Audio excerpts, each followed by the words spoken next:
Good afternoon, Tara, and good afternoon to all joining us today.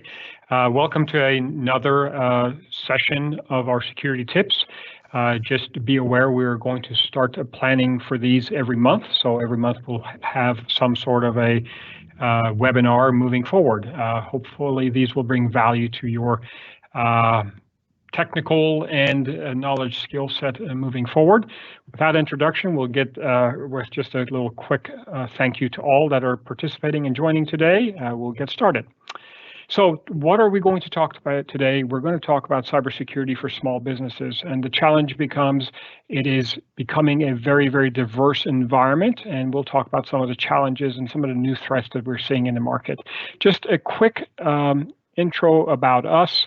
Obviously, SNC Squared, we are an IT service provider down in Southwest Missouri. We serve the 4 states area. Our specific deliverables are obviously infrastructure services, managed services, and basically our goal is to protect our client base and take care of their IT services as they progress and as they grow their business. Our thought is that if you're focusing on your business, we can actually focus on your IT solutions, and it's a win-win situation for all. Just a little bit about me. We started SNC Squared in 2006. Our goal has always been to deliver an exceptional value of IT services. Our solutions typically have all you can eat is included with it, so we basically charge a small fee for services, and everything associated with it is ready to go. Without any further delay, let's get started. So let's talk about security. A lot of folks actually talk and think that IT security is just about what happens at the office, what happens at work, what happens in their work environment. And that is not the case anymore. It now is becoming an ever increasing threat to not only home users, but also mobile users and in-office workers, that their data and what they're exposed to on a regular basis comes under attack.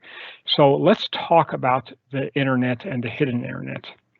The internet of what we actually see today is a very small subset of all of the internet. What we see is somewhere between 4 and 10% of the entire what is known today as the internet. There's a section of it that we always see, which is surfing the websites like your typical Amazon and Facebook, the typical stuff that we associated with it. Underneath that layer would be, for example, emails and some of the communications, some of social media stuff. But going below that, there's many organizations that actually store and retain legal documents, government records, scientific reports for sharing amongst other entities on the internet. Those are not necessarily accessible by all, but those are ones that are also available on the internet, and they actually compose of a vast amount of documents and information. Ultimately, the ones we don't talk about is what is considered the dark web. The dark web is a hidden underground that allows individuals to take action or use the internet or the resources found on the internet for malicious use. Those could be whether purchasing drugs or information about individuals, all illegal information. That's where a lot of the hackers are actually writing software, and those are how those vectors are done. What we're going to talk about today is some of the more common ways the bad guys are actually accessing and getting into our daily lives. So some of the most common attack vectors are social engineering.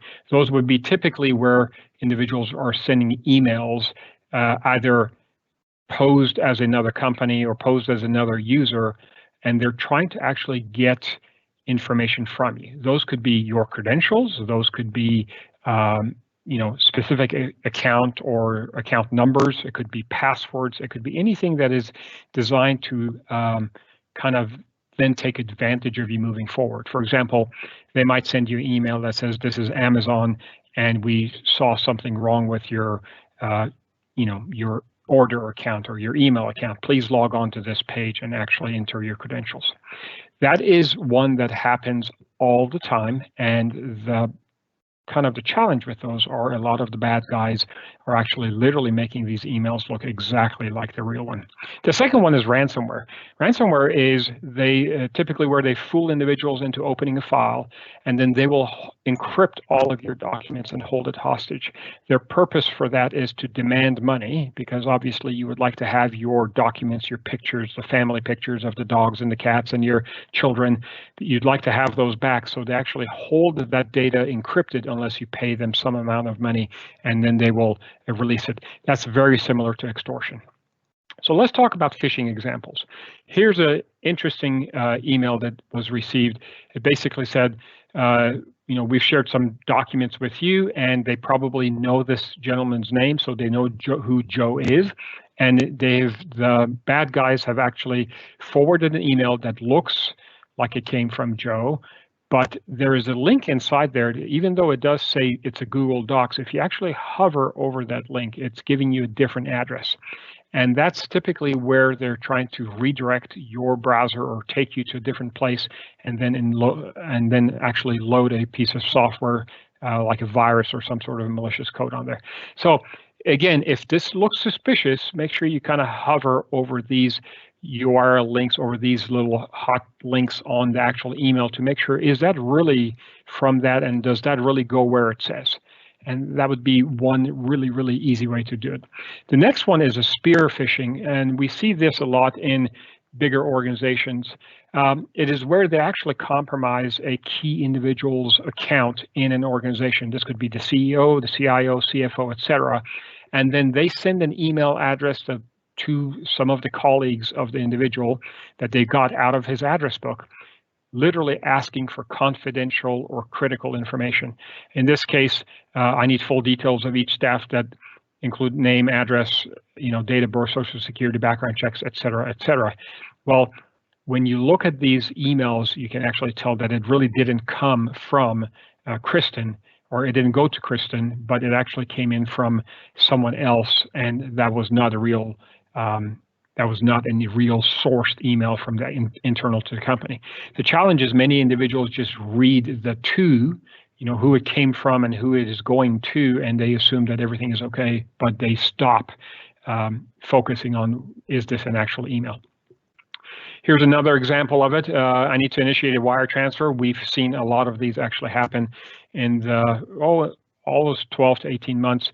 It seems reasonable that someone in management of an organization that's asking for some sort of wire transfer. The challenge becomes is if Brenda doesn't actually pick up the phone and call and validate that this was an actual transaction that needed to happen. If Brenda takes the action into her own hands and just transfers it whenever it's done, obviously Brenda just fell for this account. The challenge is in many of these instances that the email address and the email mailbox has been compromised. So the email really looks like it actually came from the original sender, even though it's a very unusual request. So a big tip, as always, is if there's grammatical errors in the email, if there's something that just looks suspicious, unusual, that does not happen on a regular basis, do not respond to the email. Pick up the phone and actually call the individual to make sure that this request was actually valid and significant. There's a nice thing with Office 365. There is ways that you can enable your Office 365 if you're using those for your computers to ensure that the email is actually coming from a valid address. It's coming from you. So Microsoft Office 365 has ways to notify you that somebody just tried to send you an address or an email from somewhere that doesn't usually send you email addresses. And again, make sure that your IT service provider, or make sure that you are turn those functions on and those functions are actually operational. So how can you recognize signs of phishing emails? This is a typical email that would come in. Notice it's got the susanmoller@gmail.com. It's interesting because one of the first things is the from and the to address are different. So it's kind of like I started with somebody else, but they want you to actually reply to a different email address. So that would be a kind of a different sort of a response. Also notice it says the 2 is undisclosed recipients. Usually they're either blocking those recipients or it's some sort of spam, and there's hundreds of recipients that are listed there, which it's actually being blocked, so you're not seeing any of the recipients. Any of those are obviously suspicious. The other one is, how often do we send information that is very personal and sensitive across the via email? And if they're coming in there and advising that we need name, address, phone number, social security, date of birth, etc., that is very, very suspicious. Any sort of emails like that, I would either just delete, or if it's from someone that you consider to be valid, pick up the phone and call them first to ensure that that is handled properly, etc. There's also typically a lot of these emails are initiated from foreign countries, so there's some grammatical and capitalization, punctuation errors. Some responses are not typically pure proper English, so be aware of those. If you're reading things that are maybe just run-on sentences or that doesn't grammatically make sense, that's probably also suspicious as well. And also be aware of any sort of a free giveaway, all you have to do is sign up type of scams that are going on. Their entire purpose is also to collect information about you. So how does this actually work? They basically send you an email that asks for some sort of a wire transfer or some sort of information. And then the question obviously becomes, is this something you've ever done before? Have you ever wired money before, or has this something changed new? Typically in the 21st century, we don't wire money the way we used to in the olden days. And then do you know the person that's actually sending you this email? It's kind of like why am I suddenly getting something odd? Or I used to get, we used to get invoices from this company, and now we're getting invoices. They're making a request to send the invoices or send payments to a different address or a different mailbox or a different PO box. Those are all ways that they try to actually scam individuals.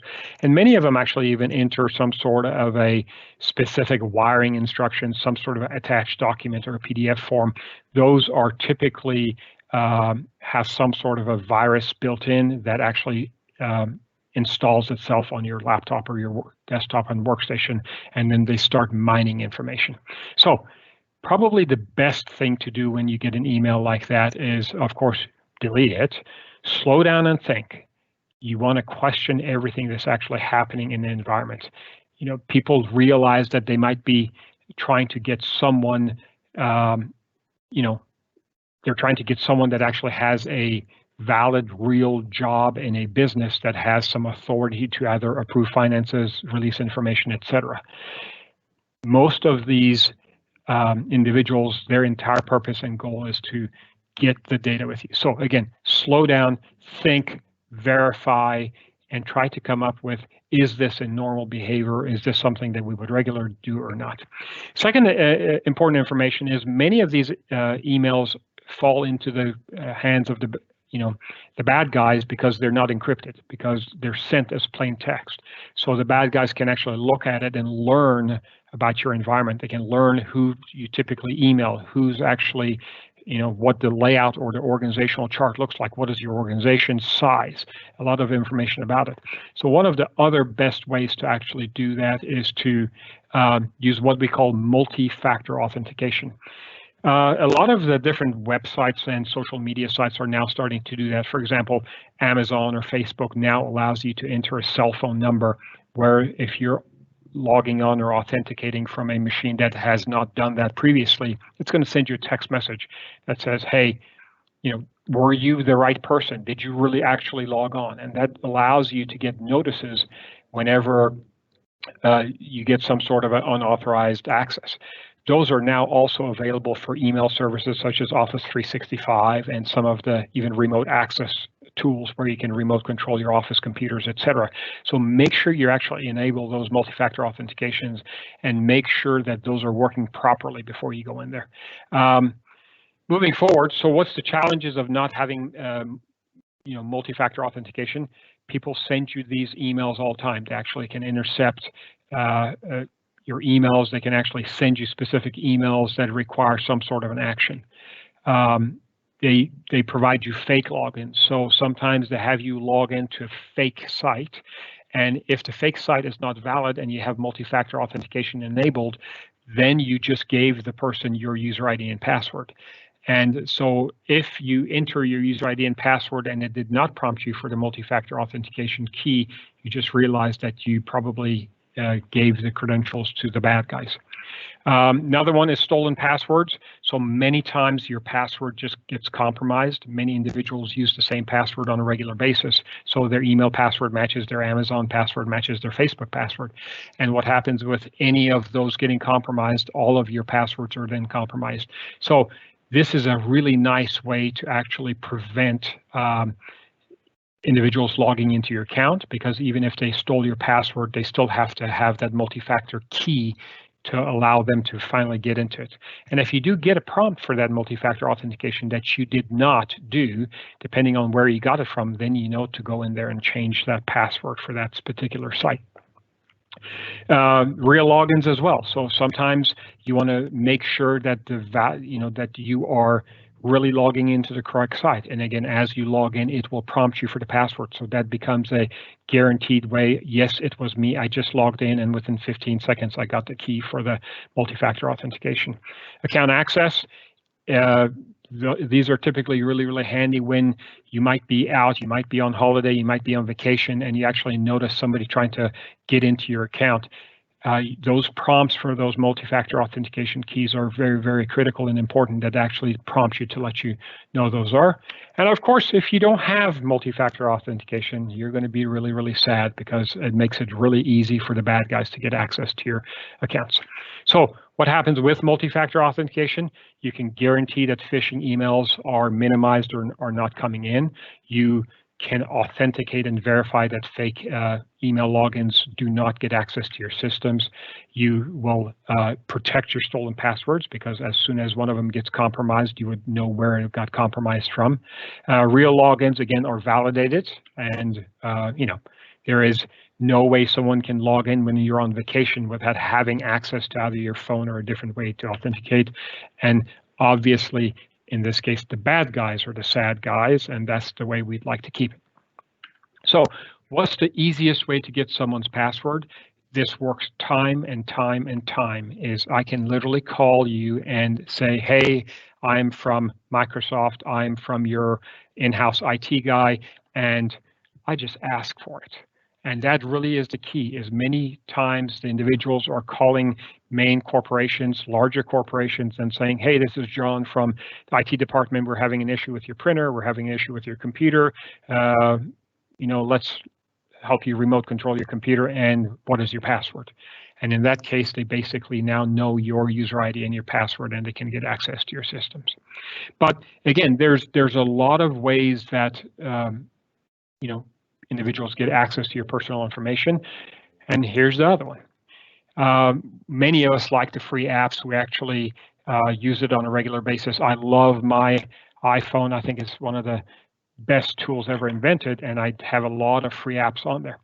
But one of the catches with those is, to use those for free, they ask for some confidential information. Some of them are just limited to like a user ID and a password, which is very basic, but some of them actually ask more personal questions. They might want date of birth, they might ask specific region, city, state, some sort of an address, some sort of a secondary authentication, like mother's maiden name or some other way of actually reporting those. And they use those information and that data for what they call data mining, to find where your target is and try to actually find ways to actually compromise it. Snapchat was an interesting tool that was out a while back. There was ways where you could actually see who was near you and who you were and who were your associates around you. And there's been controversy back and forth on whether that is proper ways to do it or not. But the reality of it is, there's many, many individuals now using all these different free tools to communicate back and forth, and many of them are not restricting who can see their accounts. So it is open to all, and they're then allowed to basically be compromised or tracked or taken advantage of. So what's some of the things you can do is, you can go in there and disable app location services. So you don't have to necessarily tell some sort of a, application where you are 24 hours a day, 7 days a week. A map program that's maybe you're using for driving directions might be important to do so, while you're driving. But after you're finished getting to your destination, it is proper way to maybe disable the app or make sure that the setting in there is set that do not use my location whenever the application is disabled. Those are all key important stuff. There's history and items that can be tracked so individuals can see where you're traveling from, where you're going to, what is your regular routes, etc. And they build a profile that is used to then attack you as the individual by finding ways to compromise your data and the integrity of your information. Same thing goes with why is Wi-Fi free? There's many places that actually provide free Wi-Fi. A lot of them are actually done for well. For good use. For example, stores, there's a lot of coffee shops that actually provide internet, etc. Just be aware that whatever that is accessible on the Wi-Fi is probably seen by all on that Wi-Fi. So there might be bad guys hanging around in your typical Walmart trying to find out who's using the free Wi-Fi at Walmart or free Wi-Fi at Target or free Wi-Fi at Starbucks. And then they can actually intercept that data. And if you're actually sitting there, maybe putting in credit card information or very specific information that is confidential, then they can skim that information off of the feed, off of the wireless signal. It's just like a radio signal. If anybody that has the proper radio can actually listen to it and see what's happening. Another one is bad USB drives. There was some scammers that were actually just literally dropping some of these. You can pick these up rather cheaply anymore. You can just literally get them by the hundreds.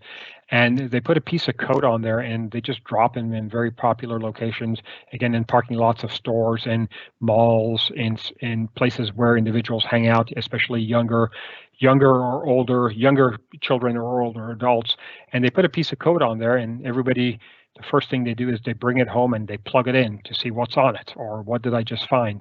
And there's really nothing on it other than just a piece of a hidden malicious virus, which then installs a piece of code on your computer, and then that opens you to compromise. So basically for very, very few pennies, they now have access to all of your information, and you can keep the USB drive for free. So watch out whenever you get some software or if you find any of those free, because they might not actually have what is necessarily shown on them.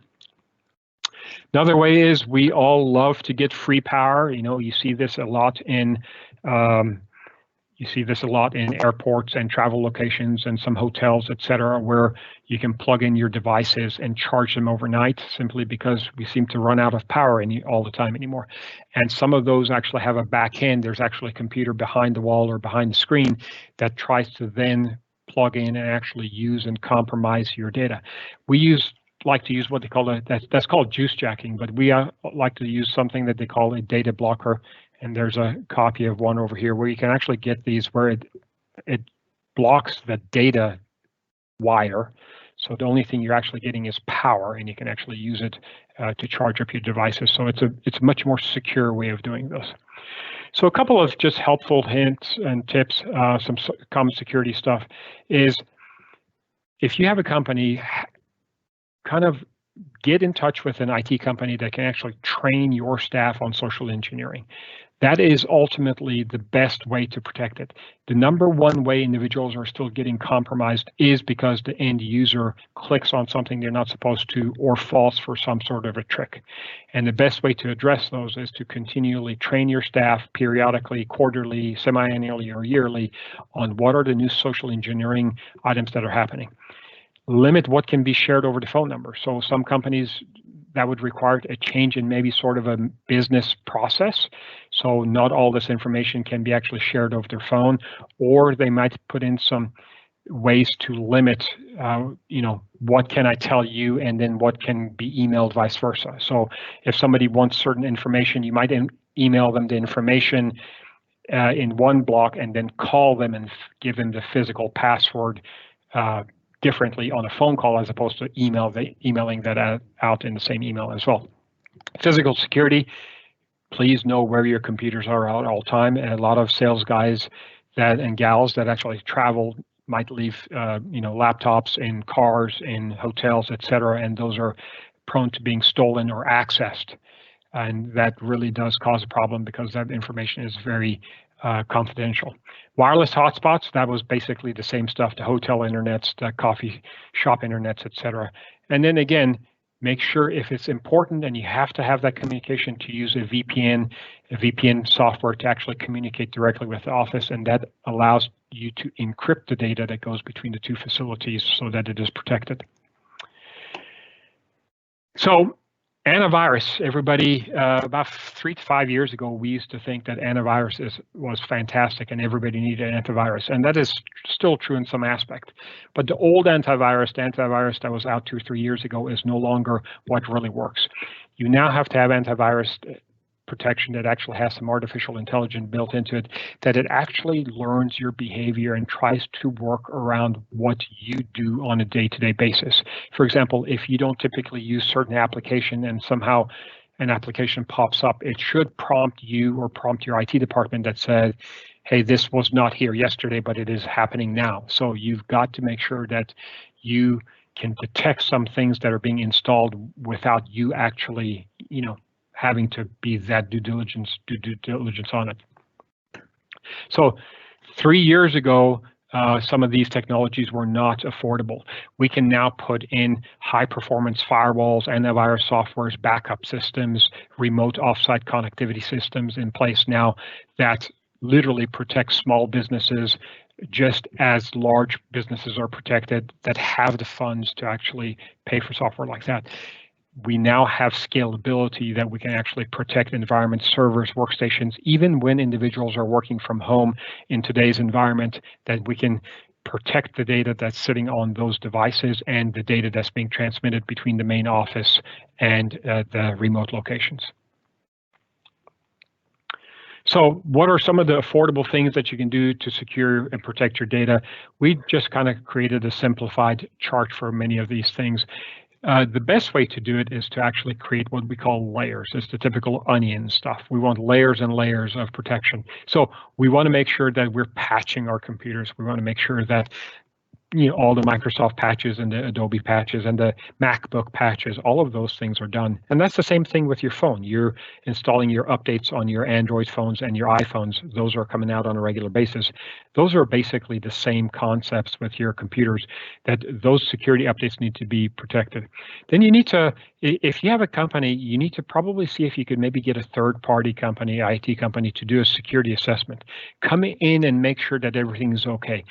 Most companies do an audit of their financials by another accountant periodically. Why not do the same thing for your IT services? Spam email. If you don't have spam email protection in place, that is where a good portion of emails that are fraudulent or are trying to put your access or your company's access in jeopardy, that's how they actually get in. Passwords. Change passwords on a periodic basis and get some sort of a password management tool, something that allows you to then manage the passwords so you can keep different passwords for different sites. The great advancement with that is that if one of those passwords gets compromised, you can only then change the one specific to the site. Other option is security awareness. Train your employees to be suspicious of emails and suspicious of connectivity and issues that come in. They are specifically targeting the older generation and some of the younger ones that are naive and believe that everything is okay and there's no malicious cause for it. Advanced endpoint security, that is what we talked about, which is having some antivirus software that has some artificial intelligence in it that can detect and analyze attacks that are coming in and do a much better job moving forward. Multi-factor authentication, a lot of places are allowing the multi-factor where you can get a text message whenever you authenticate or log into a place. Just go in there and enable those functions. Computer updates we talked about. Dark web search. Dark web is an interesting concept, as we talked about earlier. Many of the passwords or information that is stolen is actually sold on the dark web. So we can go in there as an IT company and search for that particular information on your behalf and let you know if that information has been compromised. If so, we can then take actions to remediate access and change some of those passwords to ensure that you're still protected. Check logs. Your IT companies should typically be checking any sort of an access logs to make sure that rogue individuals are not authenticating. We always say if its information is important, it should be encrypted. Many organizations, such as healthcare, are required to encrypt patient information, but you can encrypt your own information as well, and there's software out there to do that. Firewall. Again, firewalls are very, very important. There's a difference between firewalls that you can buy at Walmart versus a business level firewall that you can actually get at a real IT company. Firewalls are essential to put a kind of a barrier or a moat or some sort of a wall between the bad guys and your internal computers. Web gateway security is basically a way to authenticate access to make sure that you say who you are before you actually get into the internal stuff. And then obviously probably one of the most important tools to combat any sort of a data loss or data theft is backups to make sure that you still can get access to those, that you're not getting susceptible to some sort of a ransomware. And this one is what I cannot emphasize enough. Every company this day needs to now get cyber insurance. We would get workman's comp insurance, we would get fire insurance, we would get just basically business insurance. Cyber insurance right now is not that expensive, and it is an absolute best recommended defense in case something happens. It continues in some cases to pay your ongoing fees. It helps with actually remediating the issues or the problems that actually come up. So what is your best defense? Your best defense is to actually have layers and layers of defense. Do passwords, do firewalls, change your passwords on a regular basis, use VPN tunnels, do a dark web monitoring, continues to make sure that everything is getting done to protect your information. So if you have an IT security tech savvy person, what are some of the things that they'll probably recommend and advise you to do? Is we like to say, continue ways to monitor the dark web to be able to detect that if a compromise has happened and to remediate it as quick as possible. We go ahead and actually send your staff simulated phishing campaigns to see if they actually click on stuff that seems legitimate. And then once they actually click on it, we can block it and say, hey, this was a fake email, and here's the tattletale signs of why it's important. We can assist you writing your own security policies. We can do employee vulnerability testing where we can actually, again, send emails on their behalf. We can do a risk assessment of your site. Even if you have your own internal IT staff, we can do a risk assessment of your site and assist your IT staff to make sure that they're actually protected. Again, what's the entire purpose is to strengthen your overall internal security.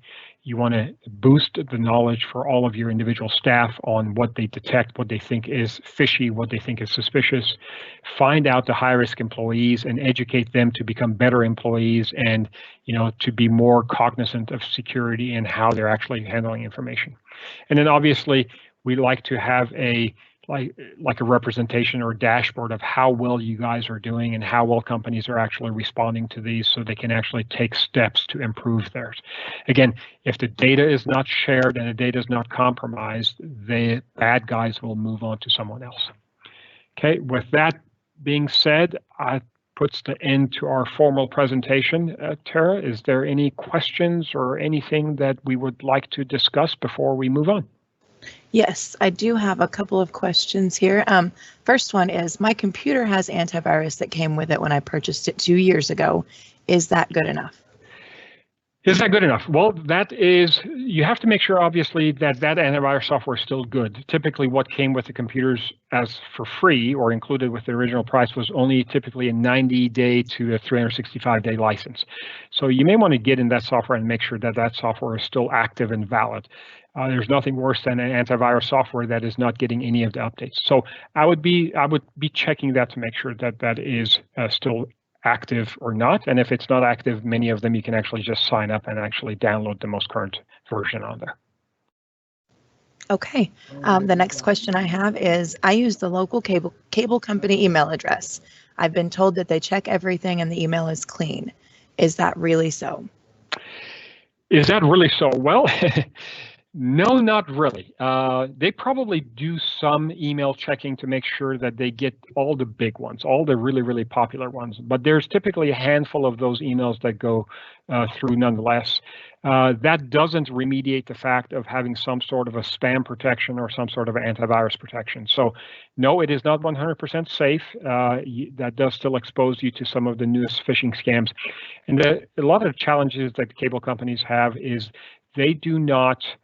they're working with older information, so they might not have any of the viruses that have come out in the last week or two. So they wouldn't have any way to protect you against the new stuff. Okay, next one is, I have received calls from Microsoft stating that there are licensing issues with my computer. What is that all about? Well, it's interesting because that is a scam. We've been noticing a lot of individuals getting calls from Microsoft or Apple or Amazon making some sort of a claim that their licenses are invalid. I can assure you that Microsoft will never call you. Amazon will never call you. Apple will never call you on those type of things. So in a situation like that, just hang up. If you're concerned at all about the security of your computer, please seek a professional's advice and have them check it to make sure that you don't have any sort of a malicious software or code on your computer. Okay, the last one I have here is, we have in-house IT support already. How do I know if they have us protected? Well, that's a great question. In-house IT does a fantastic job on a regular basis. They're tuned into how your systems are working. We like to just go ahead and always recommend a third-party audit. Have someone else come in there and look. The problem is many times, you can't see the forest for the trees, and you might have something just right under your nose and not necessarily recognize it. So we always recommend, many of these third-party companies will do a security audit or a scan of your network for a very minimal fee. And then you basically have nothing to lose. If they find anything that is suspicious, your internal IT staff, or even with the help of the third-party company, can actually go ahead and remediate that to make sure, again, it's better safe than sorry. Okay, that's all the questions that we have. What I'm going to include a link here in the Q&A that has, this will be a link to the recording of this webinar, and you can access that at any point. And I believe that's all we've got for today. Wonderful. Well, thank you for all that actually joined. I appreciate the questions, and we look forward to having another webinar with you next month. So stay tuned, and thanks again. Have a wonderful afternoon. Sorry, John. I just had another question come in. Yep. Yes. Okay, what is the difference between Windows Security on the computer and Malwarebytes software? Do you need both? Do you need both? You can use both. Windows Security is the Microsoft version of their antivirus software or their tools. Malwarebytes is a third-party company that basically does the same. There's typically a cost associated with that. There's other software viruses that you may have heard of, Norton Symantec, WebRoot, or some of the other ones. And again, that's really up to you. They each cover a portion of the threat. And it's funny, no antivirus software protects you 100%. So does Malwarebytes work? Yes, it does. Does it work better than another antivirus software? Maybe. But it's best that you get a real official version of a software license and actually install that on a computer. Just be aware of some of the free versions of Malwarebytes or some of the free versions of software, because they are free for a reason and they don't typically do all the features of the fully paid for version. So be aware of what you're actually getting. Okay. Now that, I think, was the last question we have. So awesome. Well, again, thank you all, and we'll see you next time on the next webinar. Thank you, and have a wonderful day. thank you.